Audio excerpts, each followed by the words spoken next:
Welcome to today's Power of Knowing webinar, Transitions and Life Changes. Understanding comes from knowing. Aging can bring great joy and satisfaction, but it can also create changes in living situations, care needs, and sometimes require additional emotional support. What support is available when transitions and life changes occur? This webinar will discuss some of the common reasons transitions are needed and provide resource information so that seniors and family members can be empowered to make plans that meet the needs and honor individual wishes for care while being well supported. This free webinar series, called The Power of Knowing, was created by AuthoriCare Collective, which empowers people to be active participants in their care journey, enabling them to live on their own terms through personalized support for mind, body, and spirit. To get us started, please welcome our moderator, Risa Hanau. Risa serves as clinical and community educator at AuthoriCare Collective and is also a member of the Cone Health Ethics Committee. She is a licensed clinical social worker. Risa, I will turn it over to you. Thank you, Kate. It is my pleasure to welcome our panelists for today. First, let me introduce Dr. Tiffany Reed. Dr. Reed completed her undergraduate and graduate studies back home in Pennsylvania before moving to North Carolina, where she pursued her clinician educator fellowship at Duke University. Since then, she has practiced person-centered geriatric care in Greensboro with Cone Health for over 10 years. Dr. Reed served as Certified Medical Director of Wellspring Retirement Community, as well as several local nursing facilities during that time. We are thrilled that she has recently joined AuthoriCare Collective as Medical Director of Chronic Disease Management and Palliative Care. Welcome, Dr. Reed. Ursula Robinson. Ursula is the Executive Director of PACE of Guilford and Rockingham counties, also known as PACE of the Triad. PACE is an acronym that stands for Program of All-Inclusive Care for the Elderly.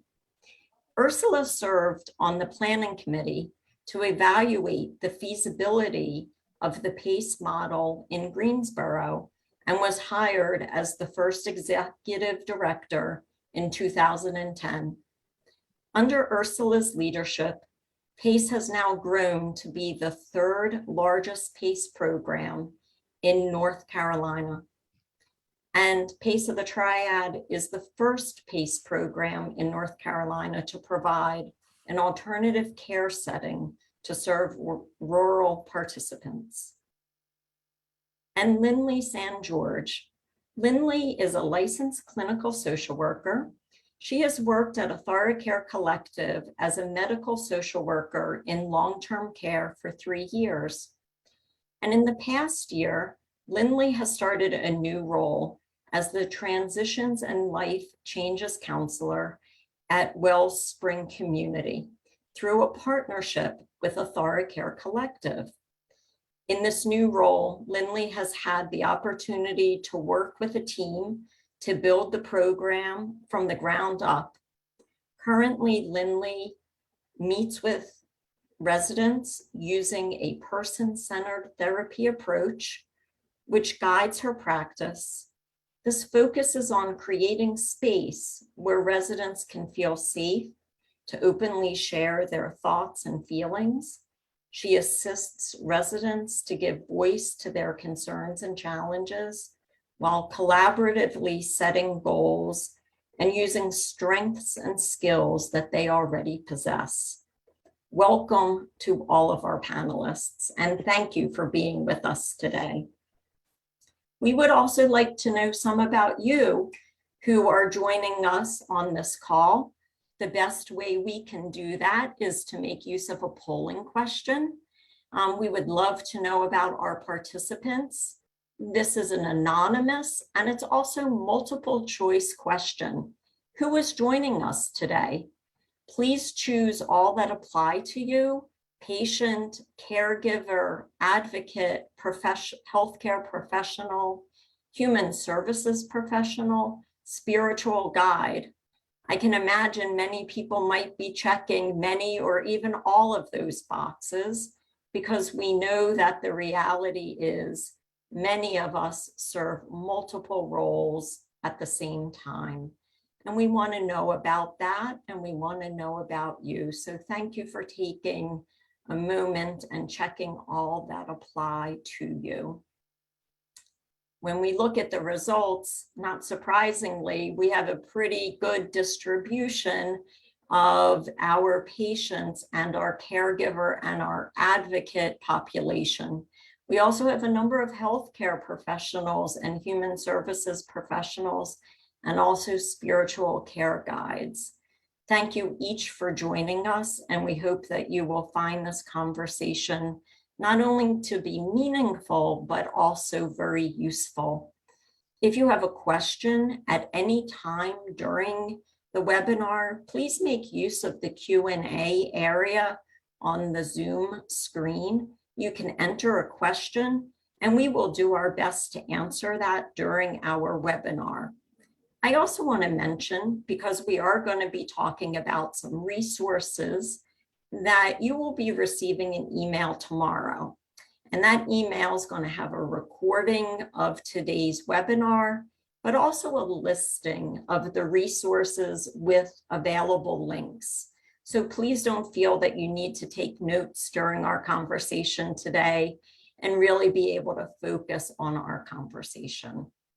So with that, Dr. Reed, I am going to ask you probably a question you have been asked many, many times and have discussed many times, and it's an important question, which is, talk to us about some of the signs that a senior might be in need of some additional services, or perhaps a higher level of care than they are currently receiving.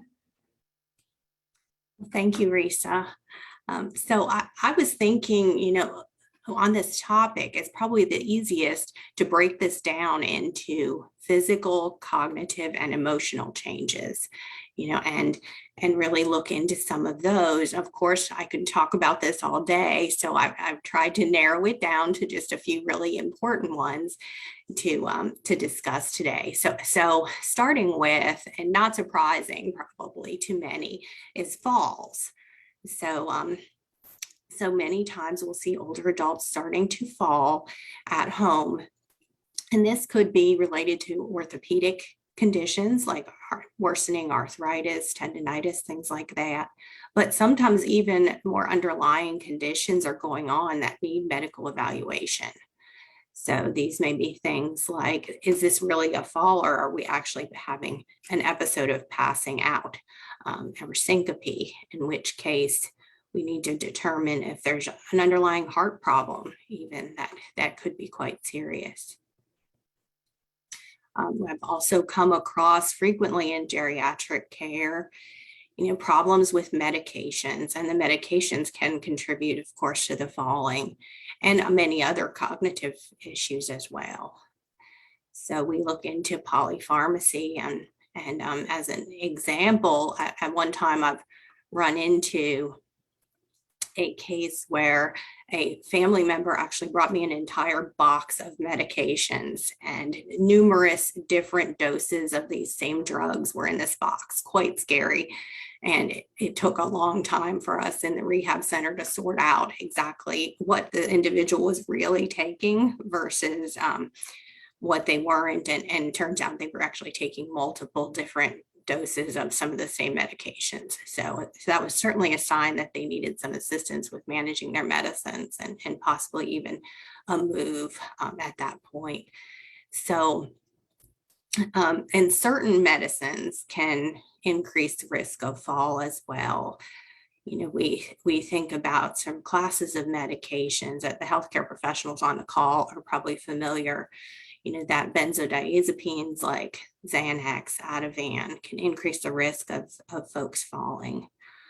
Similarly, pain medications are not absorbed the same way in older adults as they are when we're younger, when their kidneys aren't working as well anymore. Similarly, antidepressants can actually increase risk of falls at times. So we've got the healthcare professional to review these medications and make sure they're not an issue. And then one over the counter that's often sort of forgotten about is Benadryl. So I've run into many folks along the way taking Tylenol PM or Benadryl as their sleeping medicine and thinking, oh, this is fine, but here they're really groggy during the day, and they may sustain falls that way. And another thing, medication related, that can happen is sometimes us as physicians, we are trying to reach a blood pressure goal, and we may have multiple members of the team actually working on increasing blood pressure medications, and it can end up being too much, especially if folks aren't actually following or able to follow those directions. So I've had an instance of a patient similarly where cardiologist and I were both trying to titrate the medications, and then we learned that he actually was not taking them each time they were increased, and here he wound up having a syncopal episode because of this and passing out. So it can be fairly dangerous. So of course the old adage with geriatrics is start low and go slow with those medications. Otherwise, outside of falls, we also see things like progressive visual decline that can make it dangerous for somebody to really be in their home environment alone, and they may require more assistance. Another thing that I commonly run into is weight loss in folks. That can really be a sign that something else is going on from the social perspective. Is it an issue of access to food, perhaps, or ability to prepare food at that point? Do we have dental issues going on where the patient's unable to chew or even swallow properly? And also we get chronic illnesses that are going on that can cause weight loss, like chronic kidney disease, emphysema, progressing dementia or cancer. And then finally, in the rehab environment, when I've been working there, we've seen folks that have been hospitalized for a long period of time, and they have, because they've been acutely ill, they've lost quite a bit of weight too, and that can also be a sign of underlying issues that require more support. So moving on to the second category, cognitive issues as well can certainly lead to safety concerns at home. So what do we look for that make us concerned? What things are going on that give us the idea that there's cognitive loss? Many times there are financial concerns. So an individual may stop paying their bills on time. They may be getting warnings about that.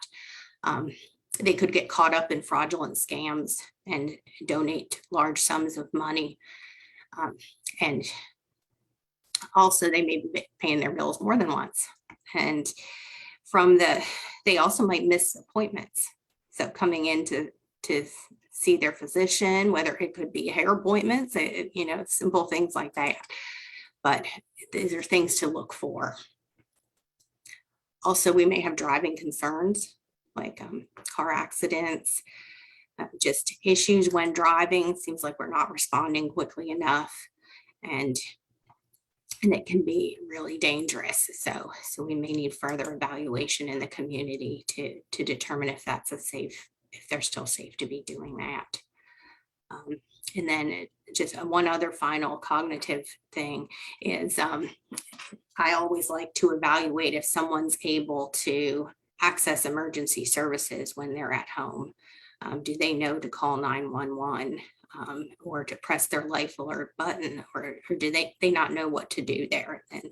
And certainly that means that we need more assistance, or we might need some company in the home. And the final category then that I wanted to discuss was the emotional concerns. So severe depression sometimes can lead to issues with self-care. And we may see that in the office or when we visit in the home, that someone's really not been taking good care of themselves. And their hygiene may be poor. They may lose a loved one, and that may result in some changes that we may see in the medical field as well, where there are abilities that are lost that we did not know were concerning. And then also we may have loss of function or abilities that can lead to some of these emotional changes. So, and I will leave the rest of that discussion to Lindley, who's our expert on that. Well, thank you. As you said, I know you could spend the day talking about this, but you have given us really a lot of information in terms of making me think, okay, so now what do I do about this? And that's where I want to turn to Ursula. So Ursula, if you can speak to us about when these things have been identified, either we initially are needing care or we are needing additional care or a different type of care. If you could talk to us about some of the types of services, including PACE and others, that seniors and loved ones might explore and be able to make use of when these issues are identified. Absolutely, glad to, Risa. Let me start by, first of all, thanking AuthoriCare for addressing this needed topic. We know older Americans are the fastest growing demographics in our country, and for the first time in our history, the number of people aged 60 and older outnumber children younger than 5 years old. We also know that research shows that older adults rely heavily on their family for support to age in place. However, due to high divorce rates and fewer children born to baby boomers, the availability of caregivers can be possibly will be reduced in the future. So I'm hopeful today that by telling you all about services, regardless of kinship with an older adult, that you all will reach out and be available to them in their time of need. So in terms of resources and services, there are quite a few available in our community. The services may differ from community to community, but today I'm going to mention just a few that are available and helpful. However, before I do that, let me stress the importance of educating yourselves about resources and services now, not when you're in a crisis. A crisis is never a good time to be seeking information and services because you're going to be forced to make decisions very quickly without being given ample time to look at what's truly best for you and to explore all the options that are available.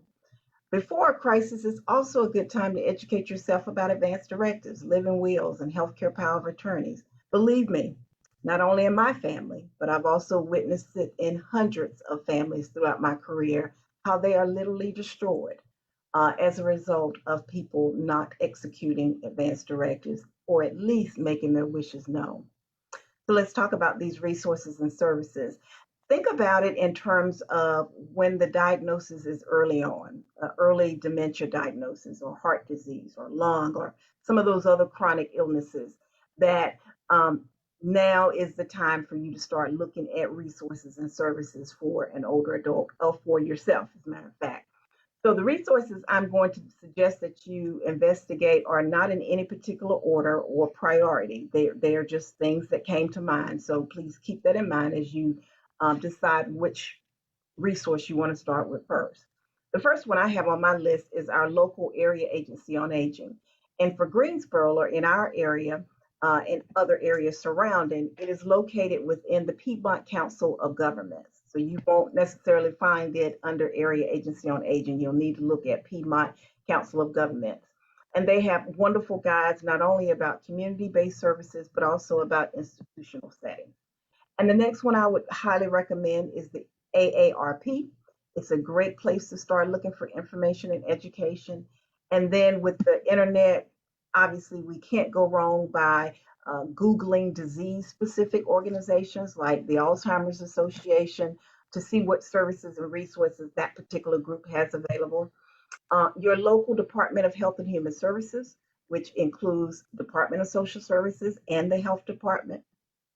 navigator programs, like the ones offered by Wellsprings, in which you will have a guide, typically a social worker or someone who understands the services in the community to help you get through the maze of understanding everything that's available to us. And lastly, in the resource area, I would say your medical team. Good communication with them is imperative. If you're in the hospital, your social workers and discharge planners are key members of your medical team, and they're there to help you identify resources that you'll need after the hospitalization. Now I'm going to transition into talking a little about community-based services versus institutional-based services. Some older adults may have the need to use both of these over a period of time, and some of them will use multiple services at the same time, depending on the need and the availability. So when we think about community-based services, I want you to also think about support for the caregiver as well as the adult. So of course, I'm going to mention that my first community-based program or service is PACE. And as Risa said, PACE stands for Program of All-Inclusive Care for the Elderly. PACE is what the name says, is very comprehensive. It provides medical care, therapy, transportation, home care, medication, supplies, equipment, and adult day health center, or care is provided in the individual's home. It's tailored to do whatever that individual needs. The next resource that it's definitely worth looking into as well, and that's adult day health or adult day care. Although PACE services includes adult day health, there are other separate, what I call standalone adult day health programs. These are supervised social programs in a group setting.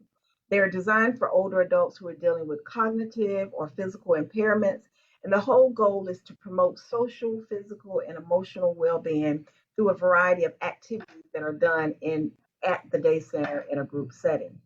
And then the other area to consider looking into is home health. Home health offers a range of services in our community, particularly for someone who has an illness or was injured. They're discharged from the hospital. Typically, a home health agency is going to be involved providing nursing, physical therapy, occupational therapy, in some cases speech, and an aid. But that is definitely a service that's often used for someone who's still dealing with an illness after a hospitalization, typically acute short-term needs. And then there's a service called home care. In home care, they are focused on what we call activities of daily living. And some examples of activities of daily living are bathing, dressing, and feeding. They are done sometimes in shifts, but they also can be done in 1-hour increments. Unfortunately, this is not typically covered by Medicare and or in private insurances. However, if you know a senior or if you are a senior with the VA or have Medicaid, I would definitely say explore that. These services are provided by certified nurse aides and or what we call professional care aides or personal care aides, and they do those services in your home. Another service to certainly explore early and in advance is palliative care and hospice care. These services are more for your serious illnesses. AuthoriCare is an example of an agency that provides hospice care as well as palliative care. The older adult who's been diagnosed with a life-limiting terminal illness should definitely look at AuthoriCare for hospice care. And then if someone is dealing with an illness that requires some aggressive symptom management, again, AuthoriCare is there to provide what we call palliative care. And when home care is not possible, and that could be for whatever reason, there's not an available caregiver or the caregiver is just not able, you may be forced to look at facility-based care as an option. Often an older adult might get placed in a facility following a hospital stay, and it may be for short term or it may be what we call permanently.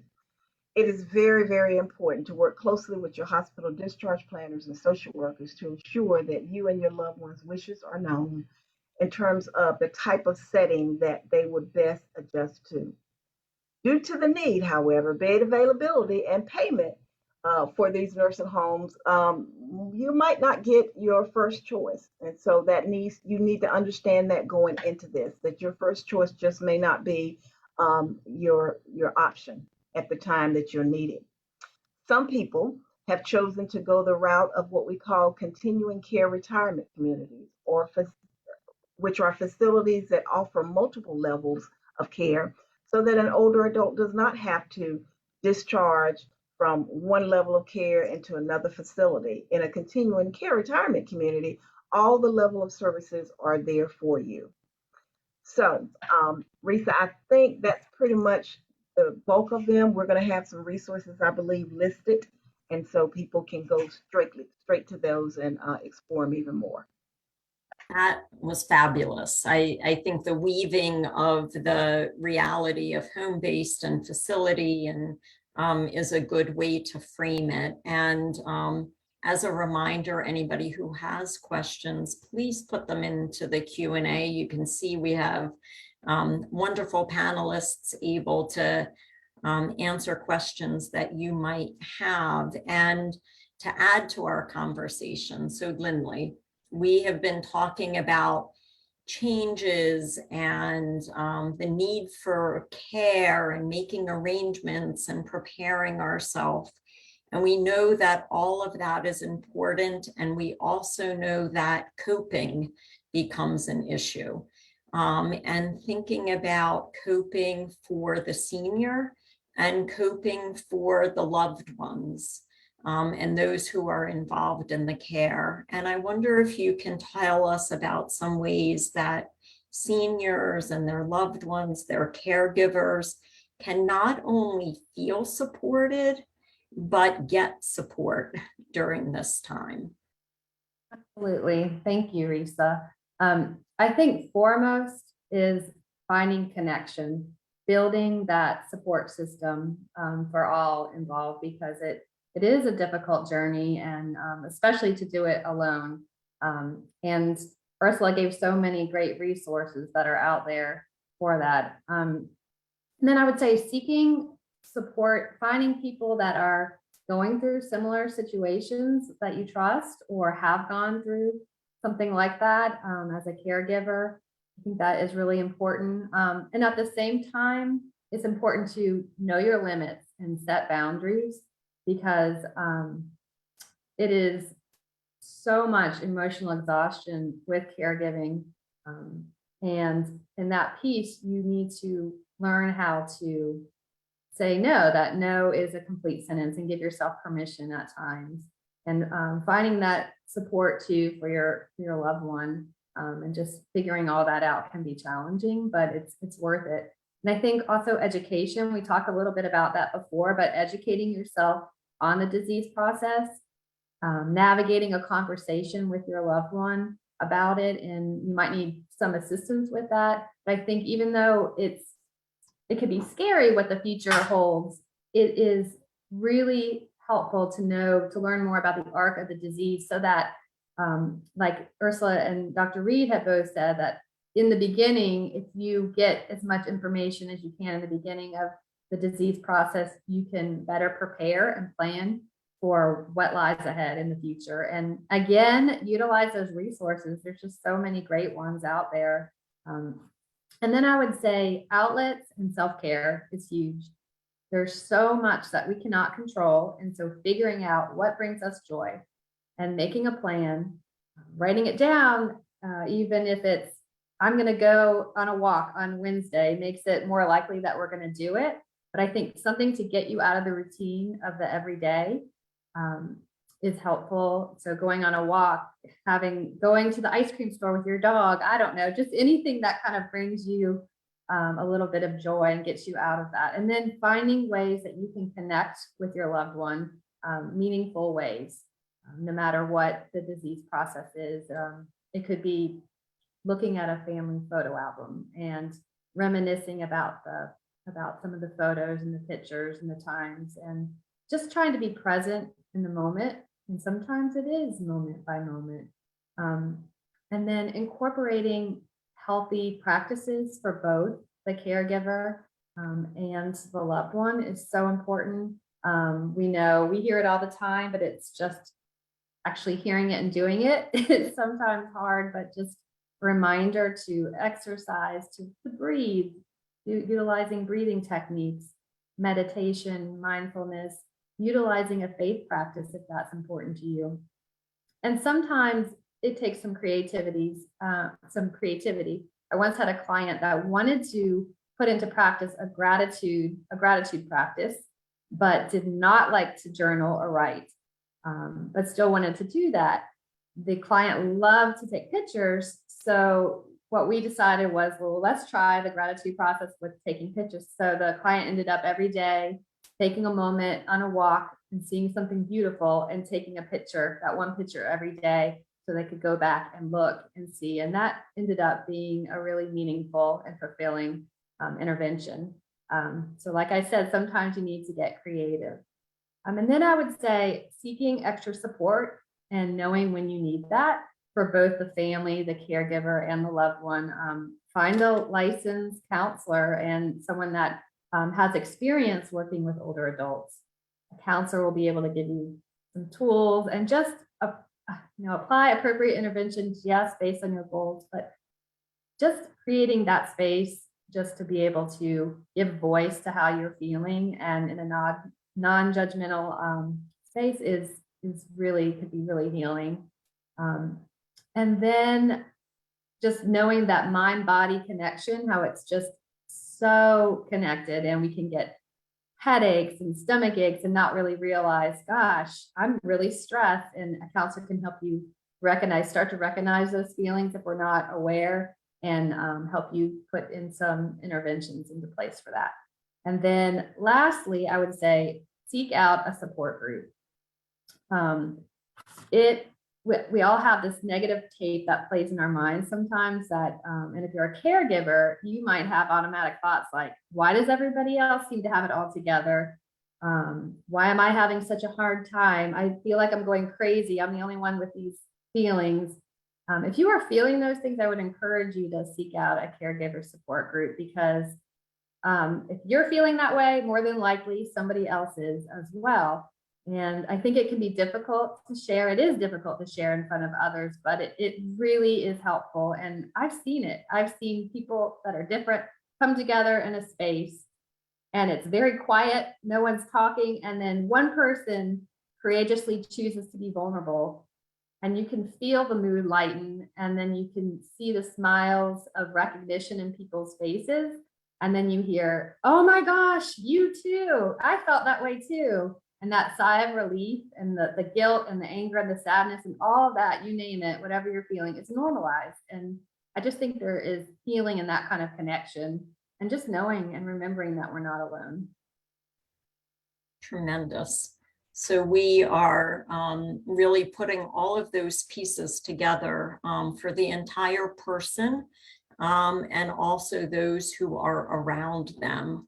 And I want to turn to some questions that we've had come in. And the first one is when Wellspring is mentioned, which is a life care community. So when Wellspring is mentioned, can we access that if living at a different retirement community? And I will give an answer, but then I'm going to ask for Dr. Reed and Ursula.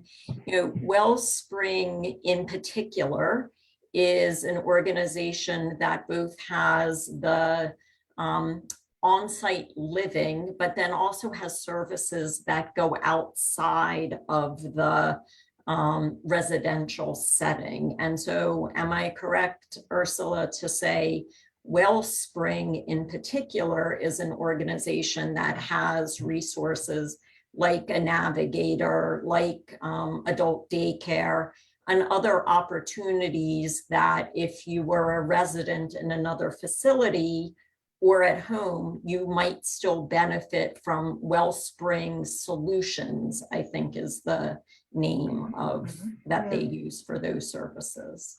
Absolutely, yes. Wellspring Solutions, actually, there's two components of it. There's Wellspring Solutions Home Care, and that service is primarily serves older adults at Wellsprings who are in their private living quarters on the Wellsprings community campus. And then there is the Memory Care Center, which is the adult day. If you remember me talking about an example of an adult day, that's an adult day program. And you do not have to be a resident in the Wellsprings community to go to the adult day memory care center that Wellspring offers. PACE also happens to be affiliated with Wellsprings. Wellsprings is one of PACE of the Triad's equity partners, along with AuthoriCare, Cone Health, and Lutheran Service of the Carolinas. Thank you. And I want to be sure that we're broad in our conversation to recognize that there are many continuous care Yes. organizations and facilities, not only throughout the Piedmont area, but across North Carolina and across the country for those Yes. who might be listening. And so really going to the websites of those particular CCRCs, as they're sometimes known, to learning about what is available at that specific organization. They are all different. I'm glad you said that, because some of these CCRCs, you have to enter it in an independent apartment or an independent house, and then you move throughout that community as your service needs increase. Whereas others, you can come into that community and go straight into their skilled nursing facility and jump over the private living and the assisted living. So it's very, very important that you investigate each continuing care retirement community. Right, and you just answered a question that somebody had. Okay. And Dr. Reed, that makes me wonder a little bit about how is it determined what level of care somebody might need, from the evaluation perspective. We know that there's admission criteria. Can you enter at a certain level of care? But how do we determine what level of care somebody might be appropriate for today?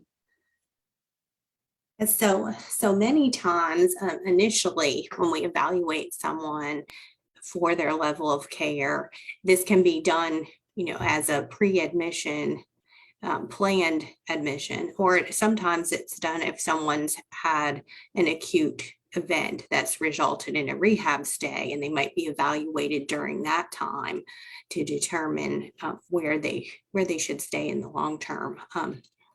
But we look at functional status. So, and what that means is, Ursula mentioned it a little bit, but it's about activities of daily living and what things can one do for themselves, and which activities require assistance. And as kind of a general rule, medication management is taken care of in the assisted living environment, oftentimes by a med tech giving medications. And one of the things that's very different among assisted living facilities is how much additional care may be required in assisted living level. And also, memory care centers are another portion of retirement communities, and those with dementia that tend to be more ambulatory, and they're able to get around and participate in some of the activities that are offered that really help stimulate them and keep them engaged. That seems to be a major criterion for being part of those. And then sometimes folks will move from the memory units or the assisted living into a skilled nursing environment. And that's usually when we're requiring nursing assistance with bathing, dressing, grooming, and the day-to-day routine. Some may need help even to eat their meals at that time. So I think that about sums up. Yeah, no, that's great. And I'm going to combine, Lindley, a question and a comment that we received. And the question is about what options or resources are available when a senior refuses to help access care, such as going for health care or permitting help to come into the home. So, that is certainly a difficult coping issue for the loved one, the caregivers. I think about navigators. We also know that there are health coaches and there are a range of resources for people. But I wonder if you could speak about that combination of perhaps reaching out to a health coach, a navigator, but also just the impact of dealing with, I see a need and I can't get my loved one to make use of a resource or permit it?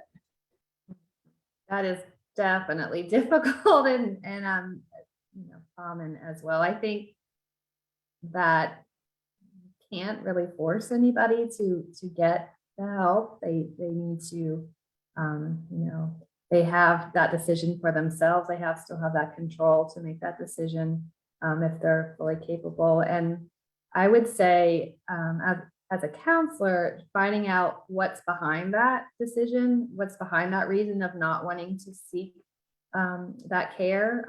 Is there fear? Is there some misunderstanding?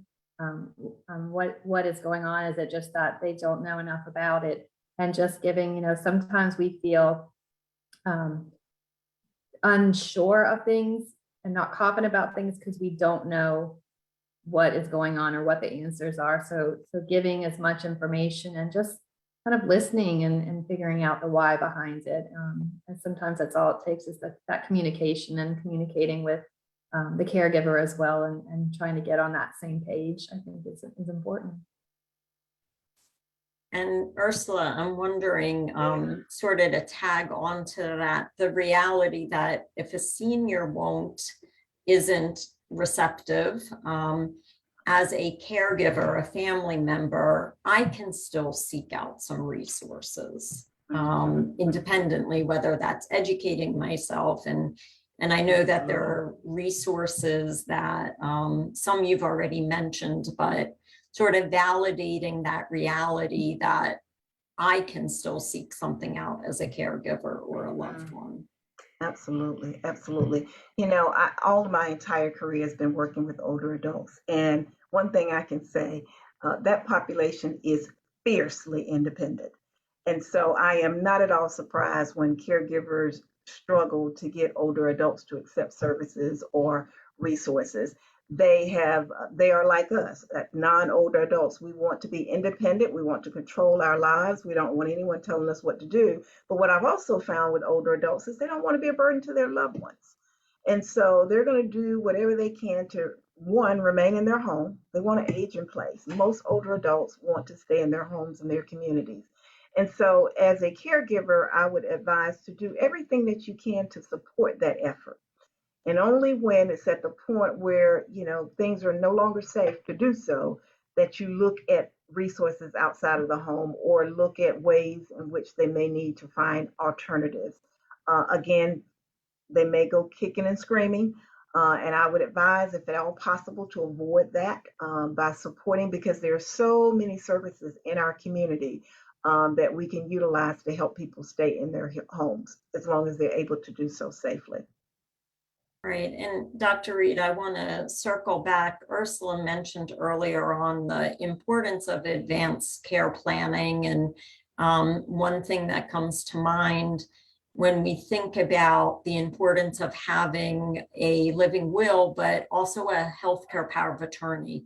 So somebody who could speak on our behalf. We know that with those who have changes in their capacity and their cognitive function, at some point, there are people who are not capable of making decisions for themselves. And I'm sure that's a situation you often are involved in. I might know if I want tomato or chicken soup, but I can't appreciate my overall situation to make a care decision.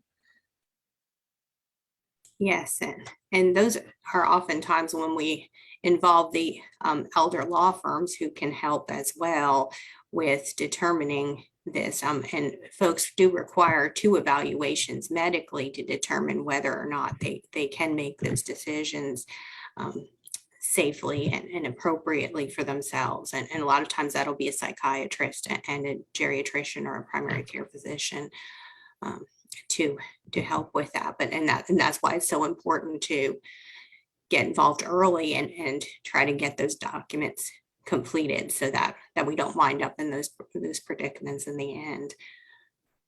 Right. And having that that planful approach that also was mentioned in terms of a crisis is never a good time to have to be making decisions. And We have one final question before we turn to wrap up, and thinking about, as you know, a spouse and a husband and wife, or spouses wrestle with loss of autonomy and aging. Aging in place is a desire because we want to remain autonomous. But the number of services at CCRCs, sort of trying to understand, how do we deal with loss of autonomy? Do we move to another location sooner rather than later? It's a complicated and individual question, I think, for each person, but trying to figure out, Ursula, maybe to speak a little bit about, when is too soon, when is too late, how do we make that decision for ourselves, knowing that autonomy is such an important thing for so many of us. It's a very good question. It's a very difficult question. And I would definitely say it should be taken on a case-by-case basis. I think that's also why it is so critical to do your homework in advance, so that you're not forced to try to figure this out when you're in a crisis, that you already know what services are possibly available. Because in my opinion, and I'm a little biased, you should be doing everything you can to remain in the community, to age the way you want to age until it's no longer safe to do so. And then at that time is when you move over to what we talked about earlier, looking at facility-based care. You've already investigated facility-based care. You may have already picked out 2 or 3 facilities that you would feel comfortable being in. And so then you go and start having that conversation, or you have a family member go and start having that conversation because you're just no longer safe to be at home. But I would say safety would be the number one reason to start looking at resources outside of your home, particularly because you want to be at home as long as you possibly can. And please, let's not forget the importance of family caregivers. They are the backbones to the support to older adults in our country.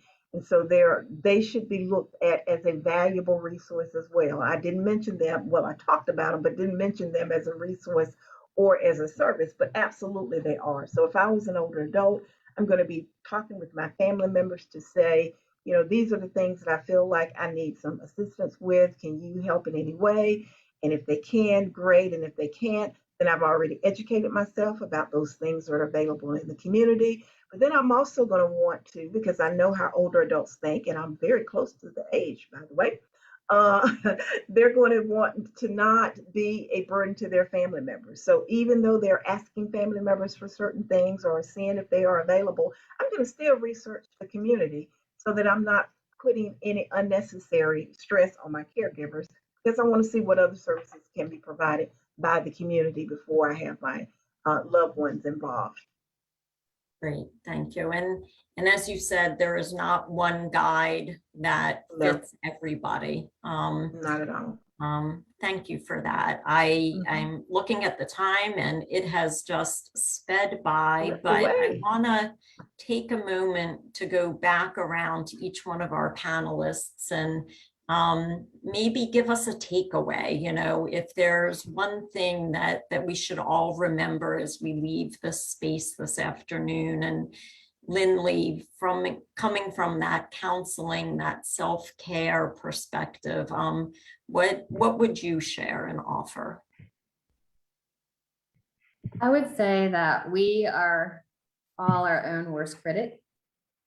So be kind to yourself and give yourself grace daily, because you're gonna mess up, you're gonna feel guilt, and just take it moment by moment and remember to seek out that support. And also to keep remembering that you cannot give anything from an empty cup. You just can't. And just remember to breathe. I came across this quote from a caregiver had shared with me by Mr. Rogers, Fred Rogers, and I really think it speaks volumes. So I'll just end with that. It says, "Love isn't a state of perfect caring. It is an active noun like struggle. To love someone is to strive to accept the person exactly the way he or she is right here and now. I think that's all we can do. Thank you. We can never go wrong with Mr. Rogers. No. So Dr. Reed, what would your takeaway be for us as we face these challenges?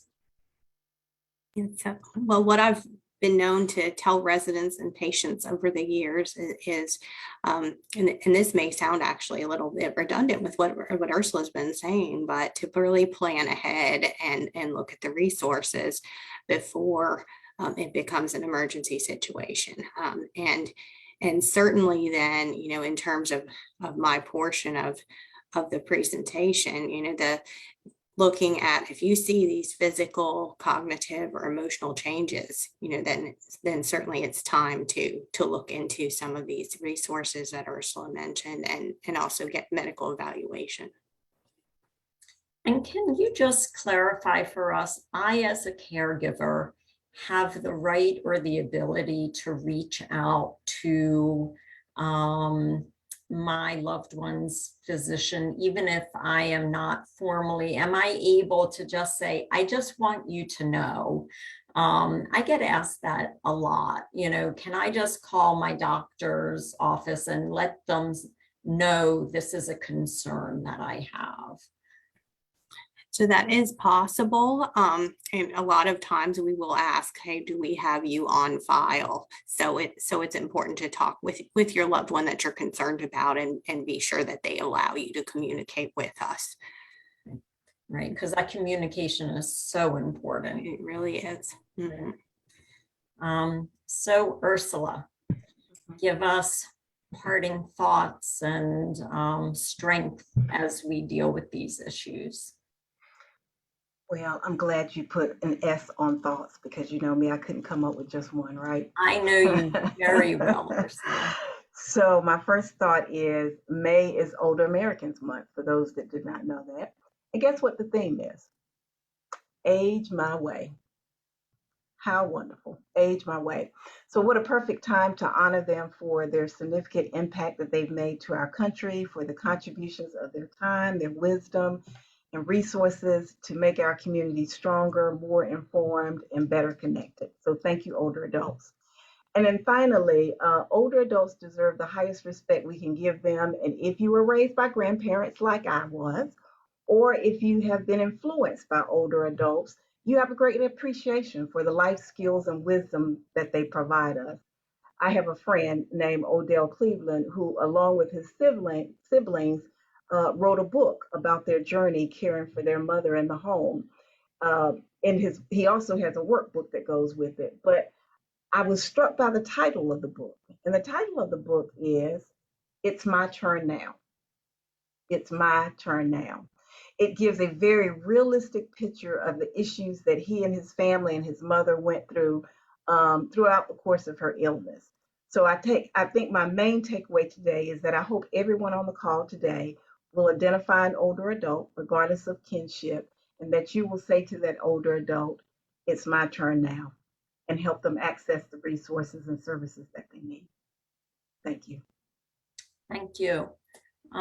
Thank you to our panelists. It is a thank you for participating in the webinar, but it's really a thank you for the care, the passion, the dignity that you bring to those that you care for and about, and to the general community at large. We are all strengthened and better for having you be a part of our community. So thank you. And thank you for the participants. This is a difficult topic. It is something that many of us struggle with, and I know personally and professionally, it would all be so much easier if there was a if then, that gave us a guide that was appropriate for everybody in every situation. And we know that that just does not exist. But what does exist are the resources and the support and the availability, not just again in our immediate community, but the community at large. So I want to remind our participants that you will be receiving an email tomorrow, and that email is going to have not only a recording link for this webinar if you want to go back and watch it, or you want to send it to others in your life to encourage them to watch it. It's also posted on the Aarp Care website, so it's there. But that email is going to include a listing of the resources and others that we didn't even get to, like a driving evaluation option, and just really a rich number of resources with links. So please keep an eye out for that email. If you have a question that we did not get to answer or that comes to your mind, please respond to that email. It comes directly to me, and I will do my best either to answer the question or to find an answer for you and get back to you just as soon as I can. As you know, this webinar was important for today, and we continue at Aarp Care to have a commitment to provide webinars that are meaningful to community members. And so in June, we are going to be having a two-part webinar series. And it is entitled Power of Knowing, Exploring Death and Dying. We know, again, that is a difficult topic, and it is one that so many people have questions about. And I look forward to having this conversation not only with members of the Aarp Care team who actually provide care, but we will also be joined by a caregiver who has provided care to his spouse throughout an illness and ultimately up through her death. So please be on the lookout for information about that two-part webinar coming up later in June, and hope that you will register to join us at that time. As we come to the close for our conversation today, again, I want to extend a thank you. I want to really encourage everyone to make use of not only the information, but the resources. And there's a quote that struck me. It was written by Socrates. So we have been grappling with these issues for ever and ever. Socrates wrote, "The secret to change is to focus all of your energy, not on fighting the old, but on building the new." And so many of us are faced with what comes next. So thank you all. Thank you, panelists, participants. And I hope that everyone has a good and safe rest of the day. Thank you and goodbye.